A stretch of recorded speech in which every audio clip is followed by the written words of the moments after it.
The Smith Suzuki. Been in the winner's circle one time this year. Of course, the Buell was in the winner's circle last weekend, and Karen Stoffer. Karen would like to just go back and relive Gainesville again and again and again and again and again. For the Ray Skillman Auto Group, Big St. Charles Motorsports. This is the other half of the White Alligator team. She currently sits in the number 6 position. Home race for Karen Stoffer. Out of Gurnerville, Nevada, but Sonoma's a whole lot closer to Gurnerville than even Las Vegas is. So this is what she considers home. Former division champion out here on the Lucas Oil Drag Racing Series.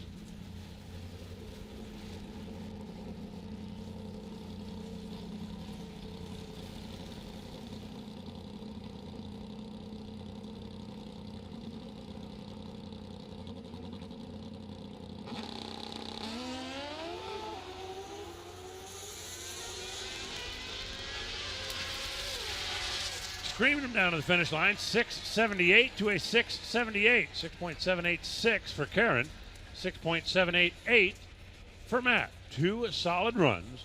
Neither rider improves. Karen stays number 6. Matt stays number 4. And we are down to the final 2.